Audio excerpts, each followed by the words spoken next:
All right, so hello everyone. It's Ashley Maltz of the Austin Wellness Collaborative, and I'm here with health coach Karen Shopoff Rooff, who is a wonderful perimenopausal coach and fitness trainer, does all kinds of things. You'll hear more from her about what she's, all her background and what she offers in the world. And she's going to be talking to us about different ways we can diversify our businesses. So just so you know, Austin Wellness Collaborative has a YouTube channel.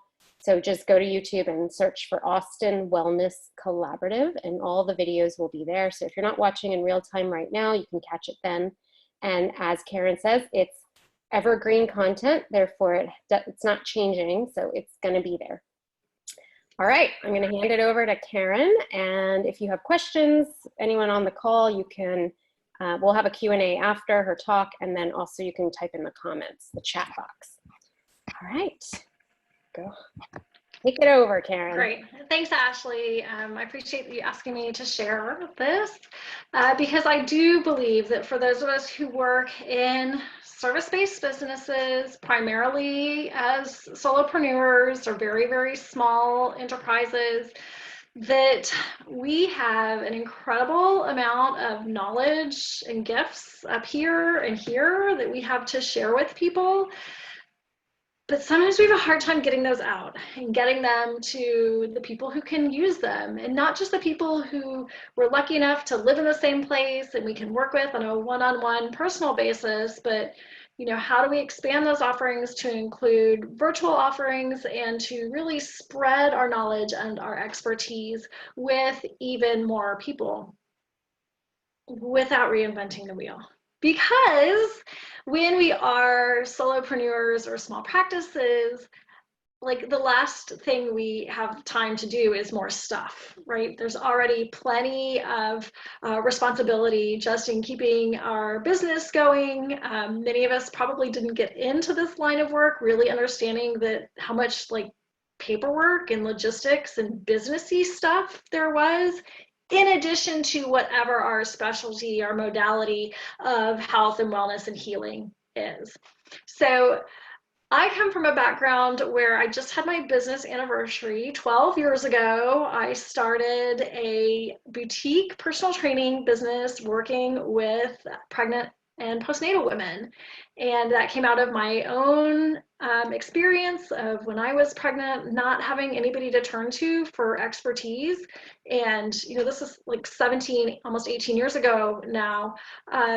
There was a lot less availability of quality science-backed information that general regular moms could access. And so I wanted to be the person who was able to dive deep into the research side, find the science, make it meaningful, and share it with others. And both as my life has changed and as the needs of my clientele have changed, I work now primarily as a health coach, both in person, seeing clients in Austin, as well as virtually. And because I am older and my clients who have stayed with me from when they were pregnant and having babies 12, 10, 8 years ago are now in our 40s, I work now primarily with women in perimenopause.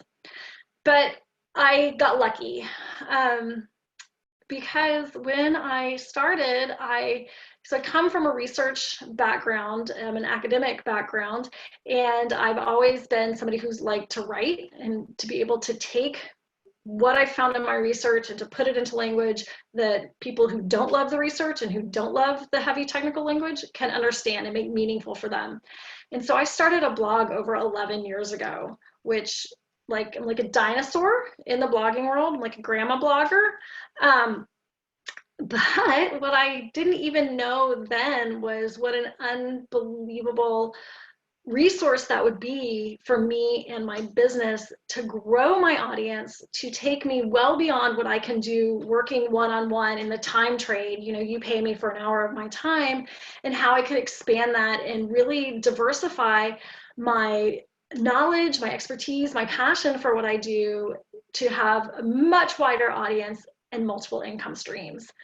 So that now when we have an environment where my service-based business like yours means in-person contact has been very, very, very limited or completely non-existent, I still have money coming in the door from these other revenue streams. And so I've been talking to other people who work in coaching, different types of therapists, different types of healers. This is the time to lay that groundwork. Not just in case we have this situation again, but like, why not use this time to start planting the seeds for multiple revenue streams with what you already have? And so that's what I really want to share with you today. So I'm going to share my screen.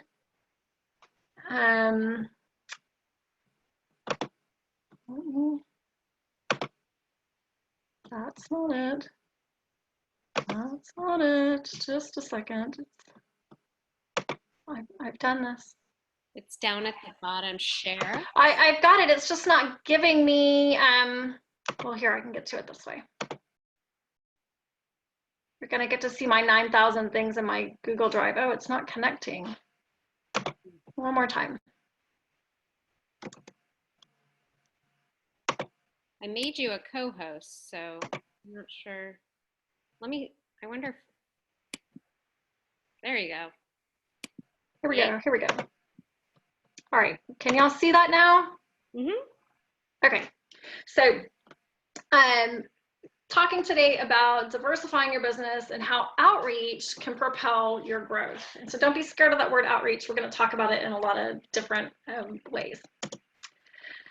First thing that's most important is to know who you are and what you want to do with this. And obviously, this is extremely dependent on what your area of expertise is, how you normally interact with your clients or patients, what your professional scope of practice is, what any types of degrees, licensures, certifications, insurance, all of that is going to play into how you can repurpose what you already know, what you already have to share it and grow your audience. I just like to throw that out there at the beginning because I think that it's important that we recognize that this looks a little bit different for everybody, just depending on what your situation is.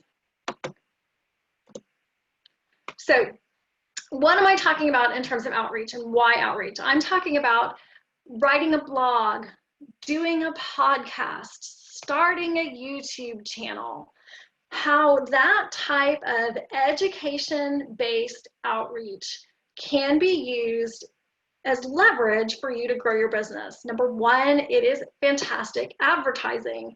It is a great way for you to highlight what's new, unusual, or surprising about your work, right? There are in Austin, like you can't swing a cat without hitting a personal trainer and a health coach. So how do I use this type of outreach to differentiate myself from everybody else who is a health coach? It's great for advertising. Scalability, it's going to give people an opportunity to interact with my brand, even if I can't work with them in person. What we've seen over the last 6 or 8 weeks is this incredible embrace of technology, people being so creative and, you know, figuring out how do I do what I do in this new medium. But what I want to challenge you to think about today is how do you do this, not just in a stopgap way? So like, okay, I'm doing this now because I can't leave my house and I can't see other people and I'm a massage therapist and I can't touch other people. But how do you use this in an ongoing way so that it remains part of your overall income producing streams? And finally, outreach is fantastic for establishing your authority. You get to control your message, and it can be a simple, unifying message about who you are, what you do, and why you are an expert. And this is, just to make the differentiation here, this is different than like, oh, I have an Instagram account and I'm going to post things on Instagram and then, you know, I'm going to get 10,000 followers. That can work, but I am a person who I like more meat, I like more substance. And so I'm talking about a little bit more long form types of content here, and that is the blogging, podcasts, and YouTube. It really just depends on what kind of format you like best. So the idea here is that we're going to have sort of 3 steps as we work through this. The first is we always offer quality content. That's your compelling education. This is where you're writing the blog post, you're having a podcast, you've got your YouTube channel, and Facebook Live is another great way to offer compelling education for your audience.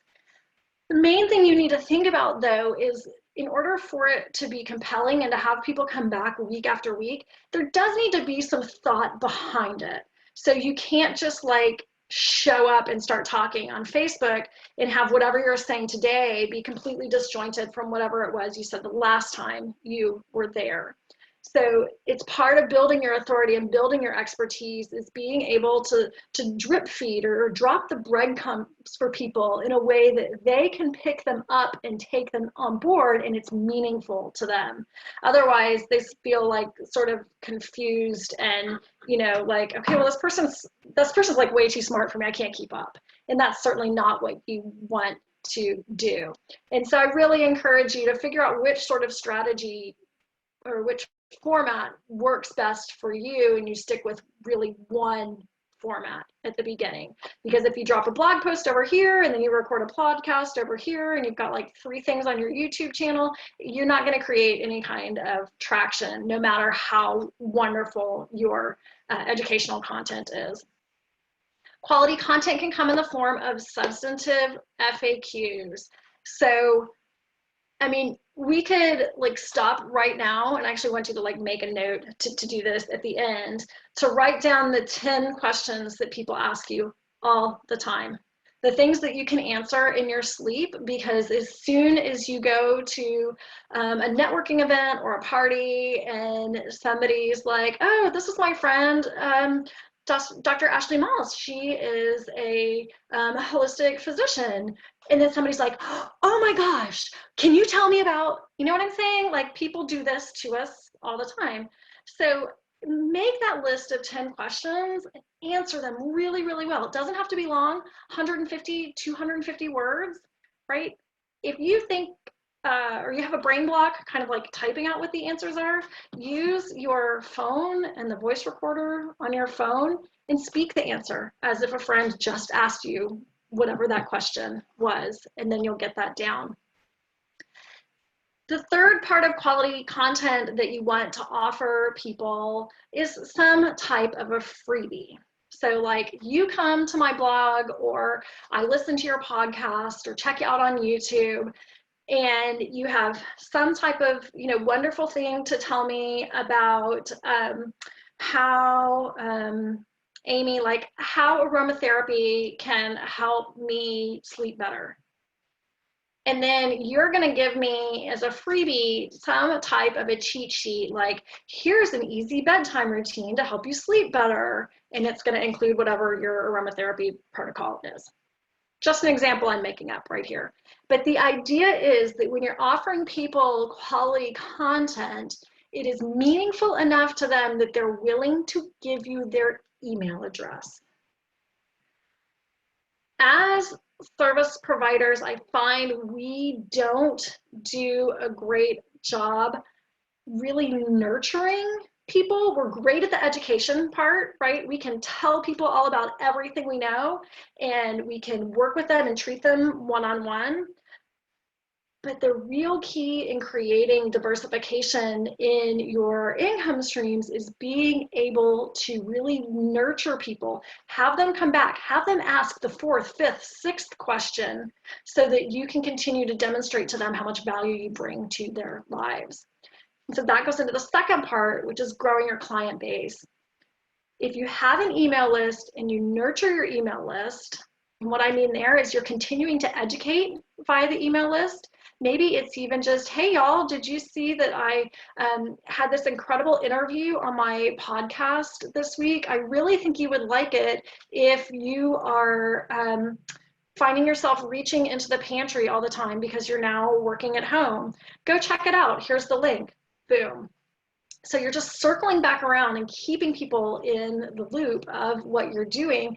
And as long as you're working from a place of service, of wanting to educate people, that people know that, and that really builds a really wonderful know, like, and trust factor with your audience. As you grow your client base, this is where we're seeing right now people getting really creative about virtual offerings of your services. So I have, for 3 years or so, offered virtual health coaching. It's doing great now because I haven't had to like learn all the back end tech stuff. I've already got that down. But how can you be creative again to reach the people who've given you their email address, who might not live, here in town, but who are pretty impressed with what you're sharing, and they see you as an expert, they like you as your personality, and they want more from you. One of the awesome things that I'm seeing in the last 2 months really have exploded is people being really creative about how those virtual offerings are being delivered.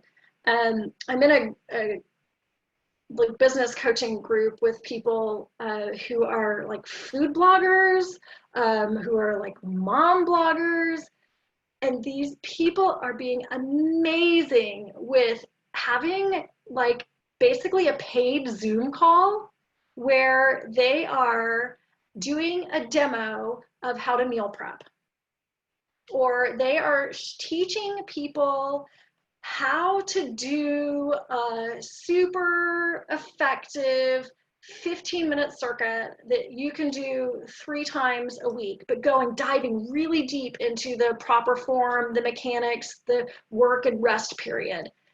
All of these things are not things that I would have even seen 2 months ago, right? We were working really heavy on, the give away more of your knowledge, give away all of this, but people are willing to pay for it. And so I think sometimes that we don't, because it's all so familiar to us, and like it's completely second nature to live within our world of expertise, we forget that not everybody knows all of this and that it's valuable. And so as you're growing your audience, what can you offer to them in a very small way where you can keep them within the fold and continue to nurture them? Membership groups are another really good way to do that. Once your client base sees you, that they know what you are about, that they know that you have useful things to share. I just started a membership group where I have a 30-minute Zoom call once a week, and it's basically like a mental health, wellness, self-care check-in group. $37 a month, but I've got 11, 12 people in it.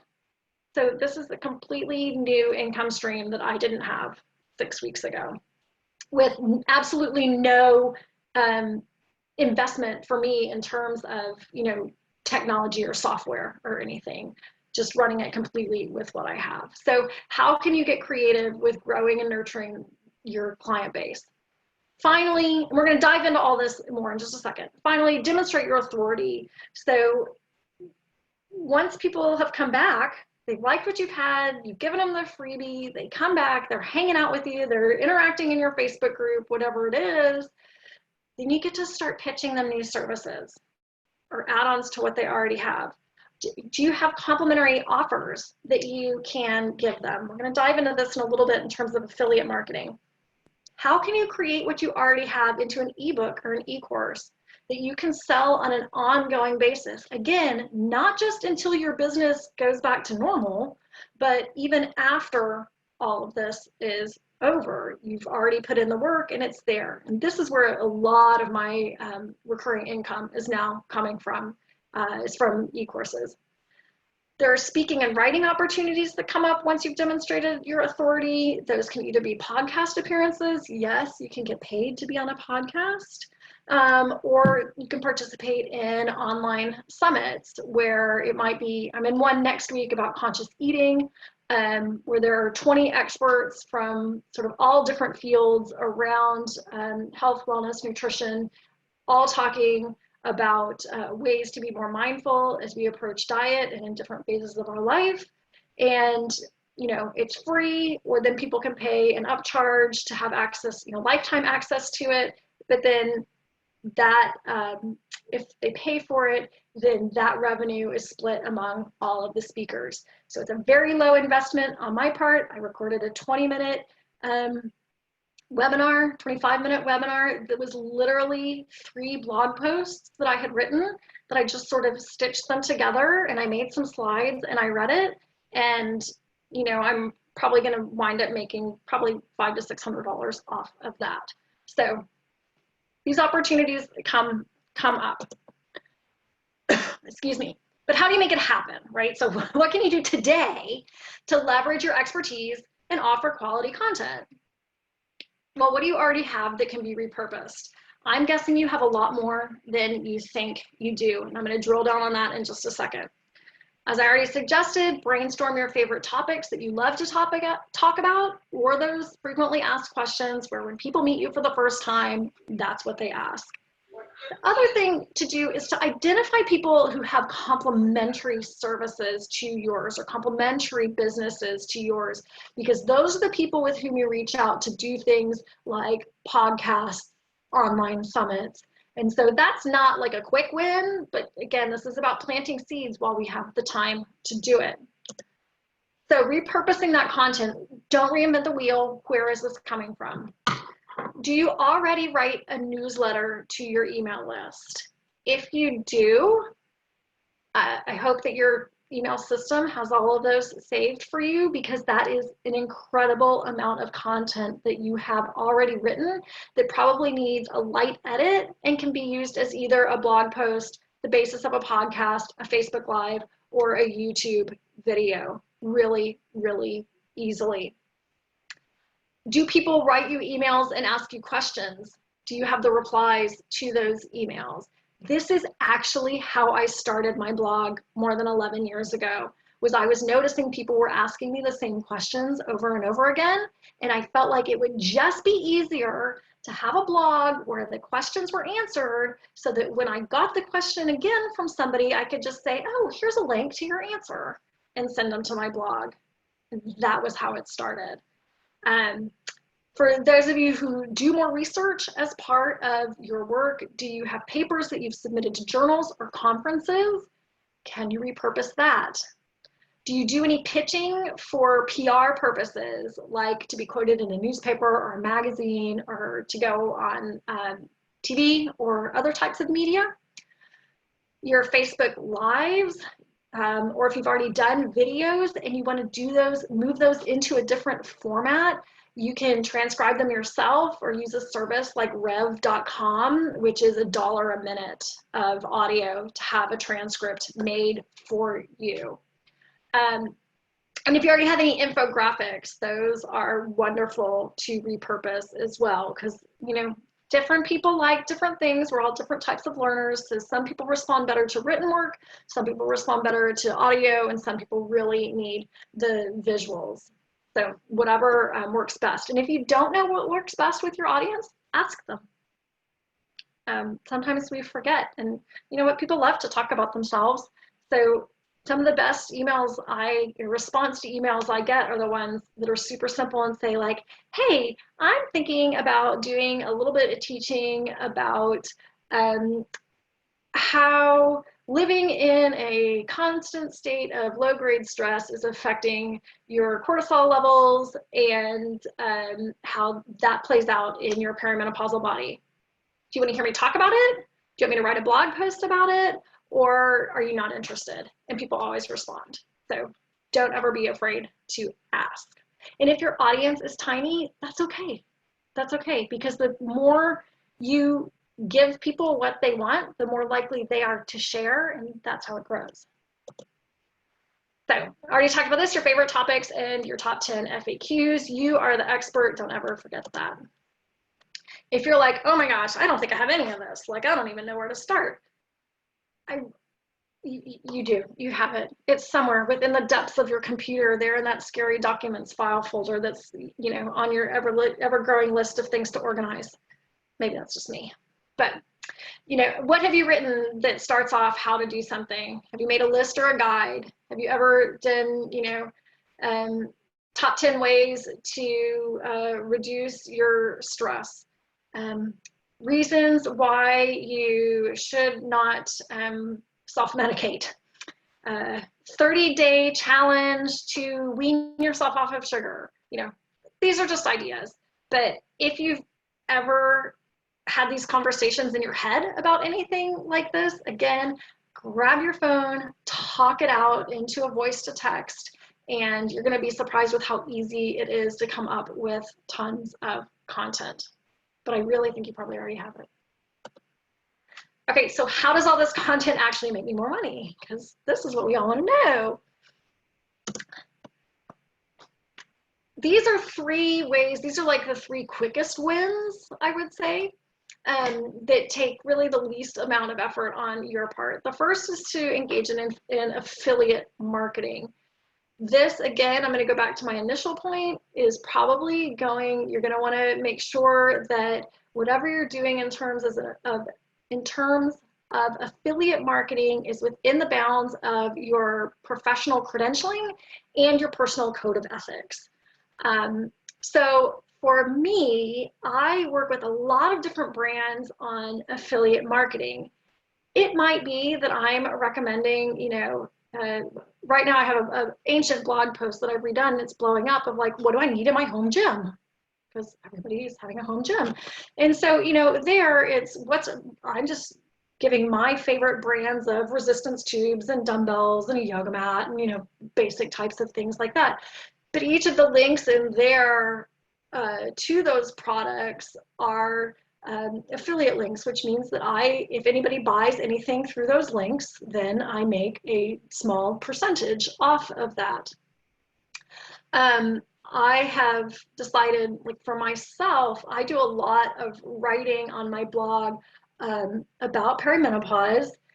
So obviously I also get a lot of questions about like, well, what supplements can I take that will help me sleep better, that will help me with my hot flashes or this type of thing. But for me, I don't do any type of affiliate marketing or make any recommendations for any type of supplementation. I don't sell any supplements. That's just I think that falls outside of my personal professional scope of practice. But really, again, what are you comfortable? It might be for those of you who maybe work in something more nutrition-based, man, you can do great affiliate marketing with like recommending different kitchen tools. I'm always surprised when, I go and visit somebody at their house and I'm thinking really here of my mom, to be perfectly honest.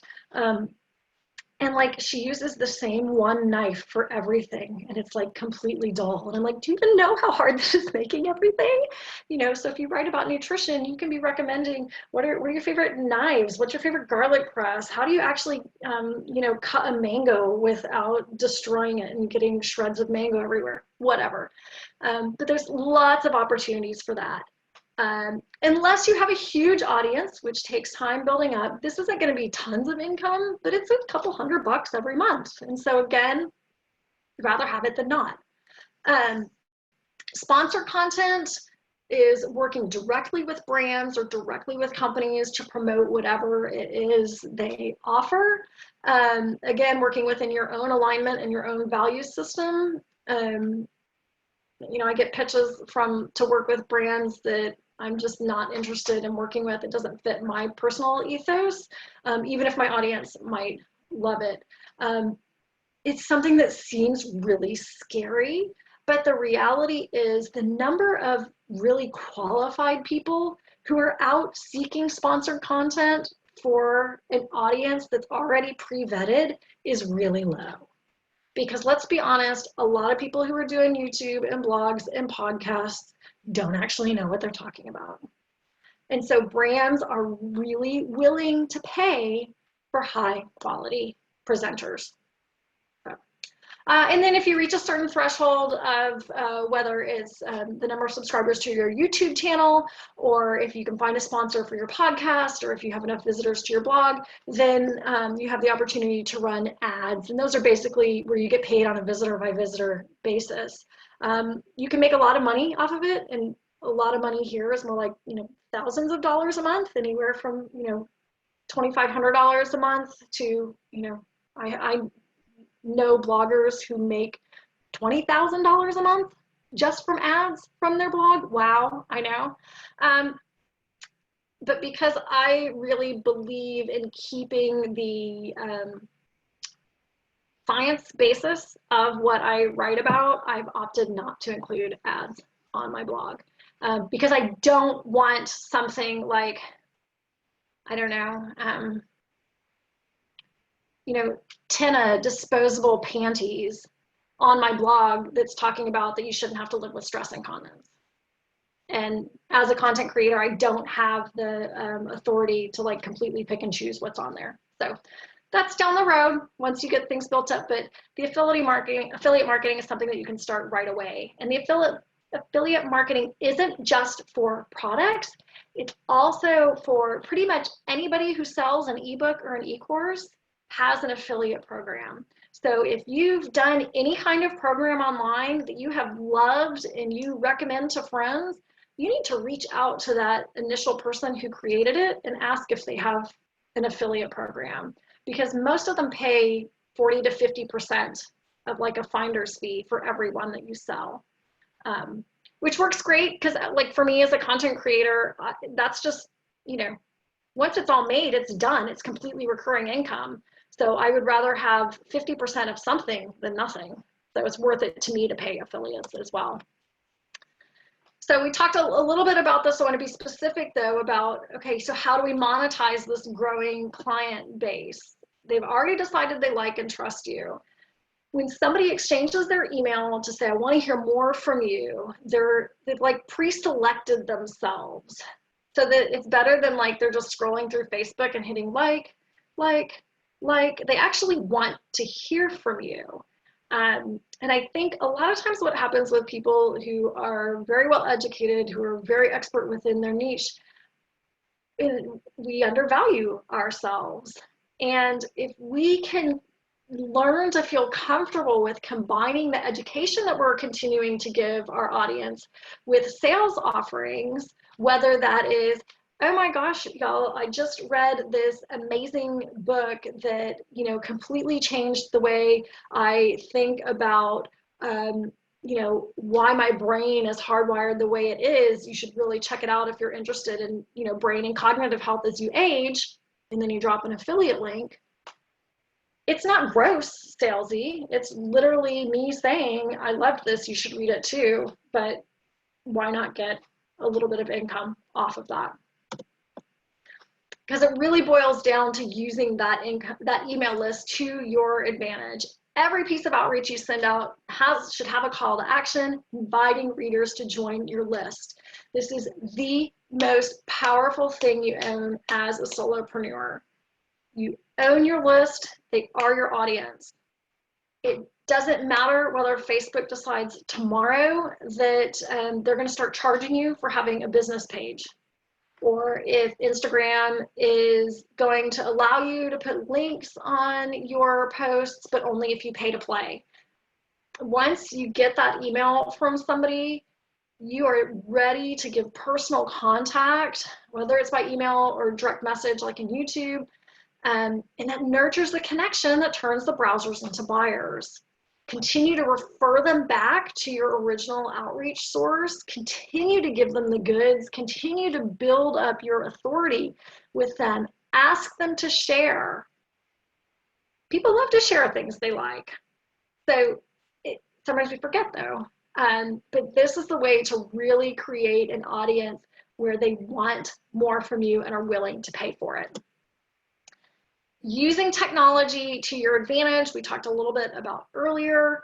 So how do you change what you do in person to a virtual offering? And then y'all, I'm telling you, I feel like these paid live events are a whole new direction for where we're going, not just for now, but into the future. Like, what can you offer people in terms of a 30-minute talk plus a 30-minute discussion about, how to improve your sleep during the pandemic, about how to deal with the stress of being around your family all the time. Whatever is your specialty, and offer that as a paid expert webinar. People are craving community and craving connection. And I think that this is a great way to continue to build your authority, but in a way where you're getting paid for it at the same time. And then membership groups are just a little bit lower price point for doing that. Not even a lower price point, but an ongoing type of offering for that. So, you know, it's a great way if you get people on a one-off paid live event, then you follow up with them. Hey, what'd you like about it? What did you not like about it? Join my membership group. We have chats like this all the time. It's a community who can continue to support you through whatever your issue is, that kind of a thing. So it comes back to that nurturing. So really the business growth is based on your service. You have the group or individual work, in-person type of work that you've always done. A lot of people are starting to pivot to virtual work. The second part is this outreach that we've been talking about, blogging, podcasting, YouTubing. From there, once you have that audience, that's where you can really start to think about how do you take your knowledge and again, what you've already done and turn it into an e-course, an ebook, or other paid expert opportunities. What makes a good product? Start small. Repurpose related content into a long form guide or manual.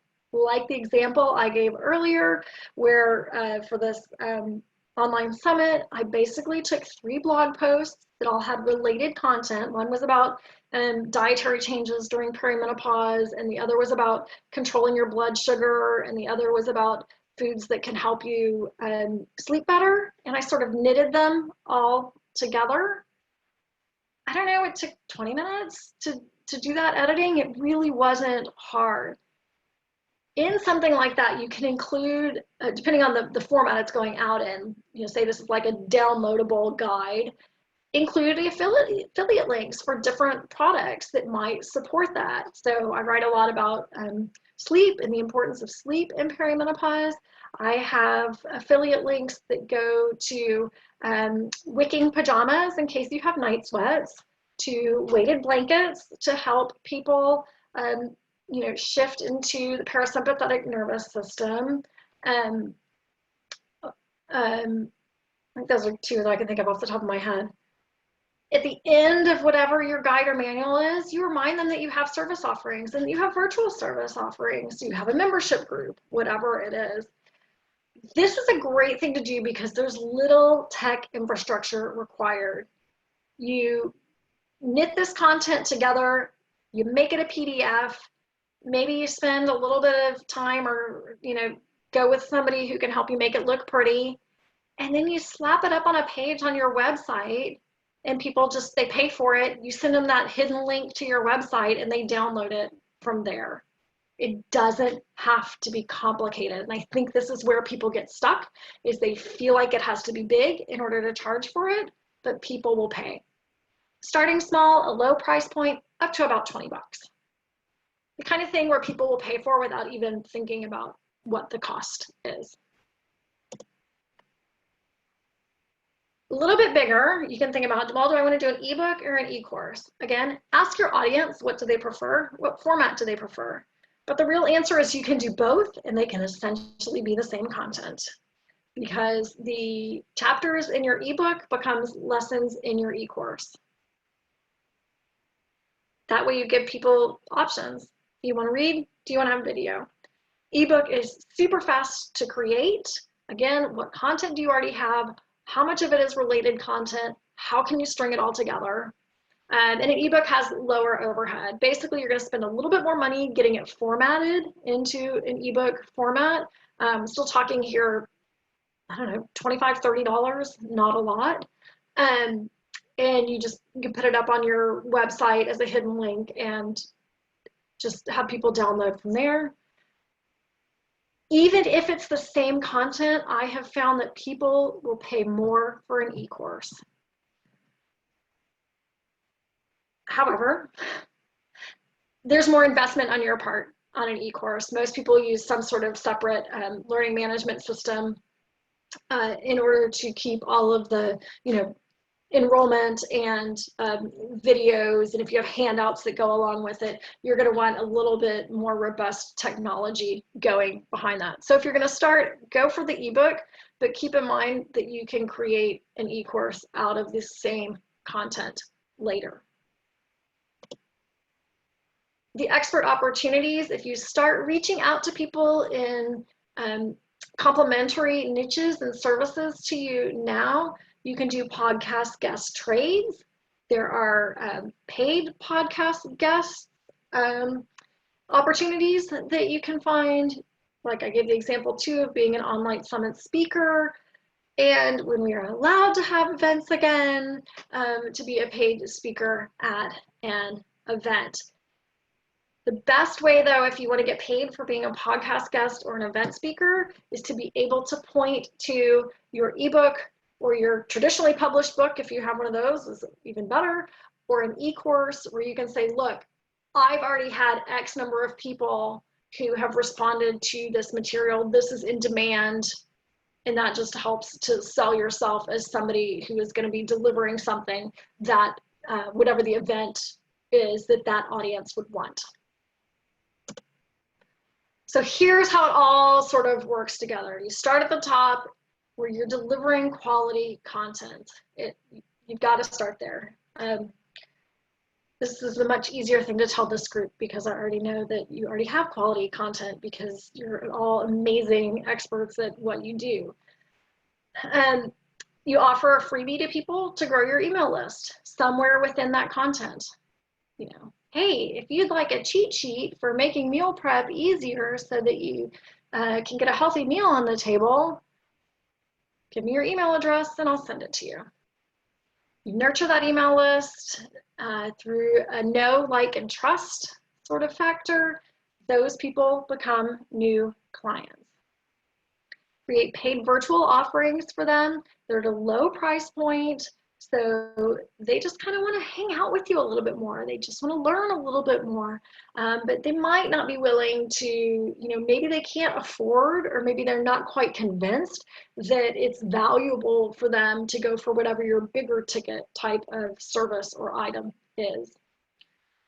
Sell your knowledge in the form of an e-course or an ebook. Then participate in cross-promotion opportunities. So whether that is doing guest appearances on somebody's blog or somebody's YouTube channel, being interviewed on a podcast, working in an online summit. There's also these different bundles, like themed bundles, where there's several different big groups that do it, and maybe they might have in the spring a gardening bundle and a self-care bundle, and so you can add in that your tried and true routine for self-care e-course. And again, it works like the online summit where you receive a percentage of overall sales. Those are awesome because that's a good way, going into the next one, to grow your audience, particularly when you're small, because you don't have to take on the financial burden of doing all the marketing yourself.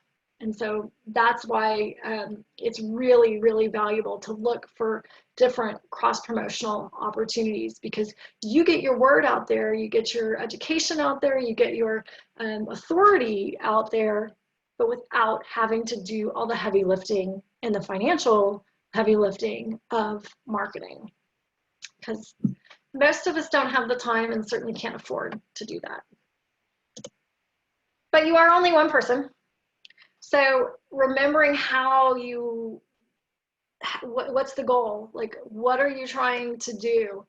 Are you trying to just build a little bridge to help you get from this time where maybe you haven't had the income that you wanted to, plant some seeds and like get you to the other side? Or are you looking to like stack it all up so that, you may have more piles of small income streams coming in? And that's really what I have chosen to do. I have, over the last few years, I've built up 8 different e-courses that I sell. I do virtual coaching, I do in-person coaching. I have the blog that has the affiliate marketing. on it. I do speaking at women's events. So for me, it's like I've lost, well, I also teach swimming lessons, which not happening this summer. So I've lost that, revenue stream, but I have all of these others. So it's not like I'm seeing nothing come in, and that just helps to take the scary out of all of this. And then the last one is, maybe you do want to like become a huge internet sensation. And if you have the personality to do that, it's crazy, but like there's money in that. I don't know if any of you follow Dr. Brianne Grogan, Dr. Bree, Femme Fusion Fitness, but she is a pelvic physical therapist who she's American. She wrote the book Lady Bits, I don't know, 4 or 5 years ago. But her husband's in the army and they're stationed in Germany. So she works out of Germany. But she has a YouTube channel. She was an early adopter of YouTube. She's 40-ish. And she has like over 2 million followers on YouTube. And she does no more in-person pelvic PT. All of her income comes from working online.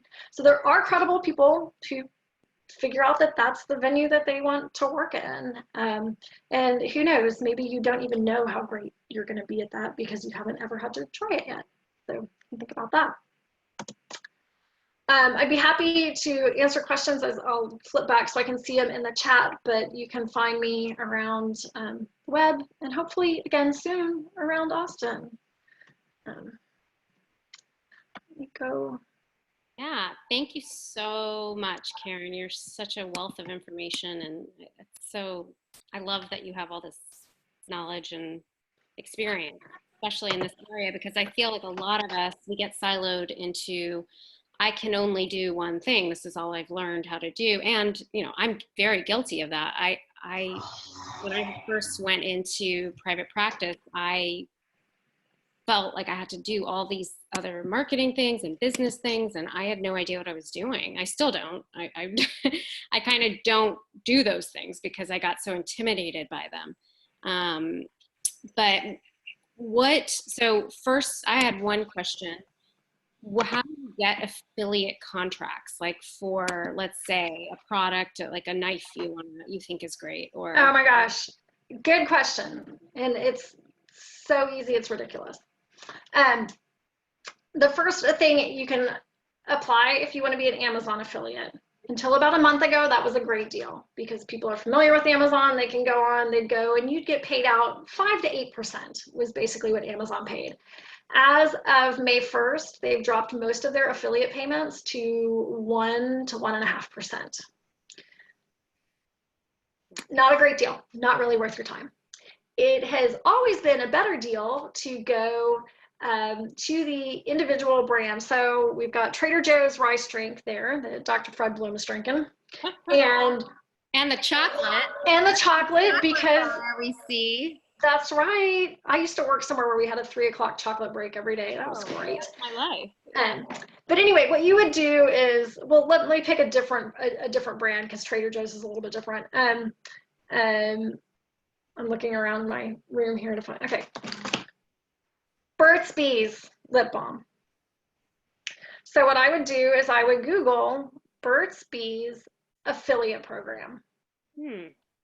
And I don't know if they have one, so maybe this is a bad example. So what I would find is most businesses have one, most brands. Many of them work with sort of larger clearinghouses of affiliate programs. So it would give you the link, and basically you go in and you say, this is who I am. These are the channels that I want to promote this product on. This is the size of my audience. And believe me, when I started doing this, like, size of my audience was a laughable phrase, right? I had like, a 50-person audience. And they basically just come back and they're like, yep, great, we want to work with you. And here are the links. And then it's really that easy. So I have everything from Allbirds shoes. I'm an affiliate for, because I got a pair and fell in love with them. And I think they're well-made, high-quality shoes, and they're great for people who like to walk but don't want to have like big clunky shoes. There are a couple different sock companies that I really like, which sounds completely random. But I write a lot of posts also about running, because my personal background is as a distance runner. So like Bombas socks, I'm an affiliate for them. And you go in and you type Bombas affiliate program and it sends you to the link. But this is where a good sort of follow-up to that is, I'm always trying to figure out ways to not create more work for myself. So I just have a document that basically has, in the order that all of these forms are, my name, my website, my contact address, how I'm going to promote it, so that when I go to sign up for a new affiliate program, I can just cut and paste from there. And then I keep a spreadsheet of the affiliate program. Are they housed with a larger group? Is it direct? And then what the links are, so that, there are times when I'm on Facebook in my Facebook group and somebody will say, I don't know, there's a sheets company, a bed sheets company that I promote a lot, because again, night sweats happen. Just yesterday or the day before, somebody was talking about, not even specifically about like needing night sweats wicking sheets, but they were like, oh, my sheets are awful, I really need to get new sheets. And I was like, I like wicked sheets. I have them, I use them, they're great if you have night sweats. And then she replied, and I said, this is my affiliate link, because you always have to disclose if you have some sort of a affiliate relationship. And she wrote back and she was like, oh my God, I never even knew that existed. And this was like not in a business, like not in my Facebook group. This was just like on my regular, friend who said that. So it comes up. Yeah. Anyone have any questions from the galley? Dr. Fred, do you have? Because no. Wally, Tammy. I'll make a comment. Just would you turn that down, please?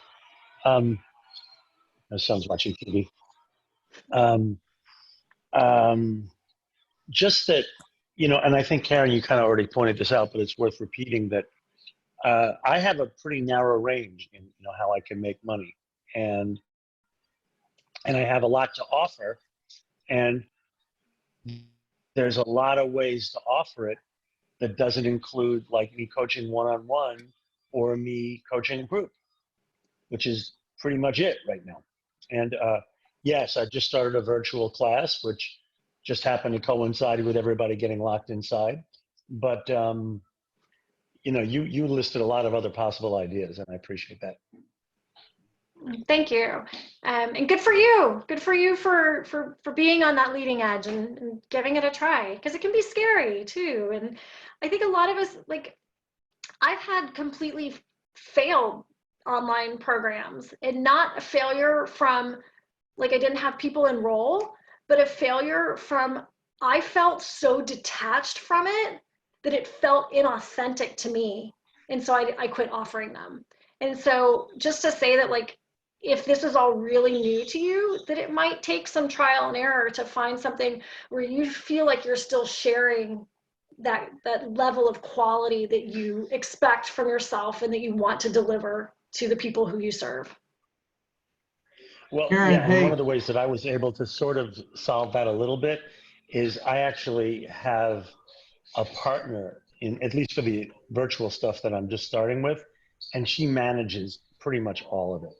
Yeah, that's awesome. So she, including the marketing, other than like me inviting my own audience, she manages the marketing, she manages the technology, whatever, Yeah. And yeah. so. Well, that's it, right? You're only one person, and you have to know what you're good at and what you're not good at and what you're not interested in learning in order to make it all work. And I'm more than happy to give her 30% of whatever it is we generate as a result of that. Yeah, because you're still making 70% more than doing nothing. And I love it anyway. Yeah. Yeah. The part that I do, I love. The part. That's awesome. The other stuff would look like a lot of work to me. Yeah. yeah, we all have different talents, and that Right. sounds like a really good partnership you've created. Yeah, thanks. Karen, hey, Wally Taylor, thank you so much. This was amazing. You've just obviously put all these gifts together and make it work. I guess the question I have, I sold my practice last fall to a bigger organization of integrative medicine practices. And we're having a lot of discussions within our group of providers, which includes doctors, health coaches, nutritionists, acupuncturists, about forming just some of the things you're talking about doing right now. The question I have is, have you ever thought about making yourself available to do any consulting work for something like this? I have, and I've done it before for some other people who sort of did what I did, which was going from in-person personal training to doing virtual work, and who are looking to, you know, as I said, use the outreach as an advertising and authority building type of method. So I'd be happy to connect with you afterwards. Great. If you want to talk about it more. Okay. Thank you. Thank you. You bet. Yet another revenue stream for you. Right? I had consultation on there originally, and then I took it off because I was like, oh, I don't want to scare people. I'm curious, another question came to my mind. Do you set a schedule for when you write content and how you post it and all that stuff? Or are you kind of more free? I did for a really long time. And to be honest, I don't write new content very often anymore. After 11 years, I have a lot of content. And what I've really spent the last probably close to 2 years doing now is revising, updating, improving what I already have. From time to time, I get really excited about something and I'll create a new piece of content out of that to add to it. But in terms of like, are you asking also about like, do I set aside like this day is for writing and this day is for, so I do, sort of. I only see my virtual folks 2 days a week. And so that allows me to have the other days. And I use a Kanban planning board where I have what I need to do, what I'm working on right now, and what I've already done. It's like a third grader, but it works for me. And so I write all my newsletters on Thursdays. I make all of my images for social media on Tuesdays. I schedule all my social media out on Wednesdays. So that part just helps to keep me organized and keep me moving forward. Do you have an affiliate link to that calendar? I have a whole blog post that I've written about it. And that's actually a new piece of content that I've written as part of people feeling really, really overwhelmed. A lot of the women who I work with, you know, have jobs, they have kids at home, and they're like, oh my gosh, how do I do my job and manage homeschool? And these people keep wanting to eat like all the time. And so this is a super simple system that I've used for a long time. And I've, 2 of my 3 kids have adopted it for their homeschooling. And it's working really well. So I can drop a link to that in the AWC Facebook page. Thank you. And yes, there are affiliate links in there, properly disclosed. Megan, do you have a question? Thanks, Ashley. Yeah, I do. Hi, I'm Megan Brown. Thanks, Karen. This is awesome. I had a question. You mentioned having 8 online programs, and I was curious. So it sounds like you have your own affiliate program for those. How does that work? Because I have my own online programs, and I've been running them periodically throughout the year because I have my marketing efforts behind them, and it gets quite exhausting. So yeah, I'm just curious how you maintain all of those.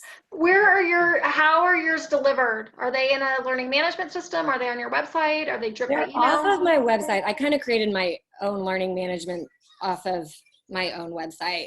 Yeah. So in order to do that,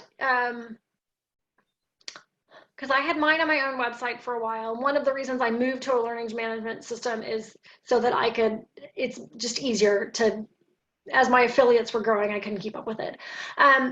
What you can do is to essentially make copied pages of your program, like mirror pages, where the URL is slightly different.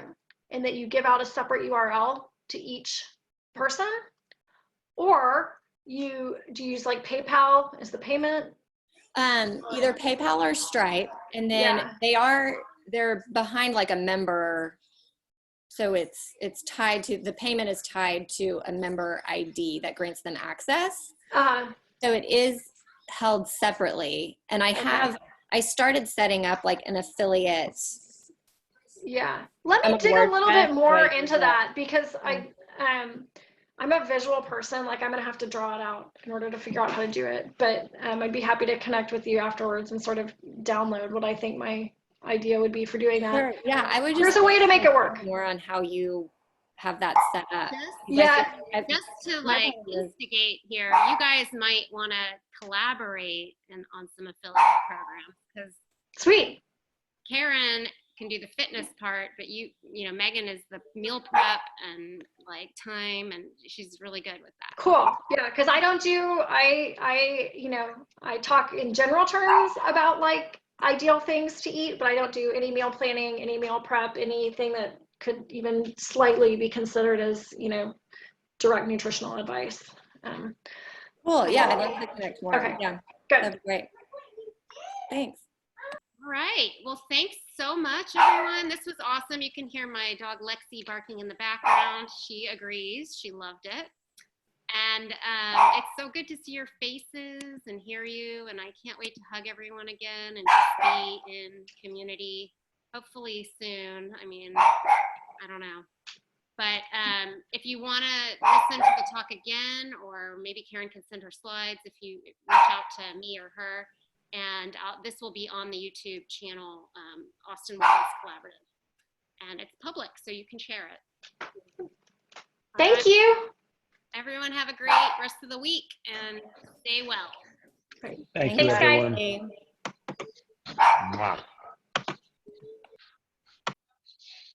All right.